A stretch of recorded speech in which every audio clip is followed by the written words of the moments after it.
on the line. Hello? Yeah, good morning. Is Mrs. Carrion available? Yes, she's on the line. Yes, Hello. Good morning, Mrs. Carrion. This is Irene Manager. Oh, yes. I want to congratulate you and also to tell you we're very proud of you up here. And I'm very proud to be a Cornell girl. Well, that is very nice. And Ed and I have been listening to you. I had a meeting this morning, but I stayed home to listen to you. Well, good. Yeah. Congratulations again, and God bless you. Thank you very, very much. And I'm glad to be here for you people. Yeah, okay. You're welcome very much. And thanks for calling now. Okay. Bye-bye. This is Norma Colburn Terrian, in addition to writing the book Station in the Forest, which is about the Cornell area, has also written other poems, for example, one to Jacqueline Kennedy, and also to John. There's a poem, and to Caroline. And I see that she received a thank you note from the President's wife, Mrs. Kennedy, in deep appreciation of the sympathy and thoughtfulness of Mrs. Terrian, and also a photograph of the late President. So I imagine that was quite a thrill to get this, wasn't it? Not so much that one as the one of President Johnson. Oh, where is that? He was only in office for about 2 days or so, and I got that from him. Oh, I see. You also wrote a poem called To President Johnson, and you received a thank you note from the President on that. Yes, that is right. Gee, that's very, very nice. I see there, even on the return address, it says the White House. That must be quite a thrill. Oh, yes. I wonder who was president when you were born. You remember? I believe, President Garfield, I believe, was twice president. I see. There was, I don't know, between the two terms, though, there was a year or two, it would have to be that he wasn't president. Uh-huh. And I believe I was born during that time. You move a little closer. Okay, there. Almost like it's People in Cornell aren't going to hear you. Oh, I know it. I believe Garfield, he was assassinated too, wasn't he? Yes. I believe so. Yes. Mm-hmm. And, Is there any other reading or poem that you'd like to bring us, because our time is almost gone? Anything that here's you a want little short thing I just want to cross Okay. here. And this was the publisher of the book, says it is the nicest of anything I wrote. And it's, if you want me to read it, it's very short. Okay, sure. Thoughts of our boys. Today, young Mike was thoughtful. I wondered what made him so. And when I said, now tell me, why are your spirits so low? He said, Grandma, you write of birds and flowers and other things, but you never seem to write of space and the honors that it brings. It seems the minds of our little boys soar higher than flowers or birds, and being born in this age of space, they want it put into words. Dear Mike, I wish I could do that, but my mind cannot go so high. I'll leave it to you younger ones to write of those who fly. It's very well done. I think we have another call here. We'll take that in a minute, okay? Right now, if you'd take the phone again, Norma. Hello, can we help you? Oh, so this is Miss Johnson calling from Danford? Yes. Mrs. Carrion? Yes. Listen, you don't happen to have that poem along with you that you wrote about the two little boys that drowned at the baby? Well, I believe I do. Do you? Uh-huh. Why don't you read it? I know you gave me a copy of it, and I just wondered if you had along with you. Well, if they had time for it, I would do that. It's not in your book, though. I had It's not in the white book? No, I don't think so, but... Well, I'll tell you what, maybe after you hang up, she could look and see. Okay, I'll hang up and we'll see you. Yeah, I'll try and find it. Thank you, Miss Johnson. Bye-bye. Now, we'll have to see if we can find that. I don't know if we have time, but just take a brief look through there, and then we'll see if we can find that poem. Right now, listen to this. Any luck, Mrs. Terry? It would be in this book, but it would be a while. Well, I'll tell you what I'll do. Maybe someday, seeing you've done this once, you'll come back and read it for us, okay? Yes. All right. See, she loves it now. I knew she would. yes. Let's see. Let's take 404 again. Could you take the receiver there? Hello, could we help you? I just wondered if that wonderful lady is going to come back on the station later. Well, I just asked her to come back, and she said she would. Well, the reason for that, of course, I'm a youngster. How old are you? 72. Oh, you're young yet. Yeah. 72. But, I went to the same damn country school. Oh, you did? Oh, yeah, and I had to walk a mile and I was out in the country. You didn't have any buses. I know that. You also didn't have to have gymnasiums to exercise because you rode the bus. We got all those extra. We didn't have bicycles. Right. What? Right. If the snow was, that was the Lower Peninsula. But the thing that I often wondered, what she thinks about the difference in teachers then and the teachers now. Well, maybe she'd want to tell you. What do you think about that, Mrs. Terry? Well, I think that the teachers are all wonderful people, and I have a poem and it closes that God has a special place for the teachers, and it's very near his throne. They need it today. Yes. Because we was no more fast a teacher than I passed my mother. You're right. And I get one of those little rulers right across my hand.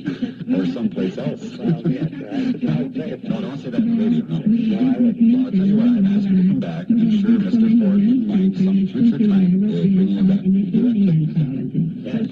Okay, he says he's going to solve very well. We'll publicize it when she's coming back, okay? Is that like a Okay, I appreciate the call, Lord. Thank you very much. Okay. Call again now. Bye now. Bye. One little short. Okay, I'll tell you what, we'll do that in just a second. First, I got to sell something for Lewis of Gladstone, all right? You're sure a popular lady. You really are. Now, would you like to read that poem Well, before you go? this is called Living. I don't know if you would call it a poem. It was something I wrote for my own children, and for many years it was lost, and it came back again. Mm-hmm, okay. I call it Living. As I think back over the years, what is it that I did to help reach 70 years or more? Here are some of the things I remember. I learned to live by the golden rule, and I learned to like the songs of the birds, the companionship of a dog, the laughter of the children, especially my children, grandchildren, and the great-grandchildren. Also, all the little ones belonging to my friends and neighbors. I always watch each sunrise and sunset, even if I have work to do, and I try to keep my wants simple. I like to cooperate with others, but I keep much to my own opinions. I always try to do my work well, but if I do not feel well, I seem to hurry through it. I see much beauty in the fields, the trees, the woods, and the flowers, and I find beauty in things of nature. And I find if you want to live a happy life, just be the person God wants you to be. And as the years go by, you will have the friendship and the love of all who know you, which is what I hope I have. To me, that seems more than wealth, means more than wealth. I wrote the above for my children in 1961, so since then I am much older. Now, Terry. Well, I think that's a good way to close the program, and I do mean Well, I it. didn't plan on it, but Well, it just came out that way. Okay. That's how you do everything, I think, just on the but I spot. have to. All my poetry is written nights and early mornings. Now, I do want to have you back sometime, so I'll arrange it with Clayton Ford and the Cornell Lions, because I think we could do a lot of programs with you. It'd be a lot of fun. If I'm all right, but sometimes mix things all. Okay, someday we might even put you on the payroll. Oh, wouldn't that be Are you still there yet? Okay, I'll tell you what, I'll let you talk to Norma, okay? And then I'll sign off while she's doing that. Thank you again, Norma, and thank you, Clayton Ford, for being my guest today. That's it for today on WDBC in Escanaba, Michigan. The State Bank of Escanaba temperature sign now reads 25 at 10 a.m.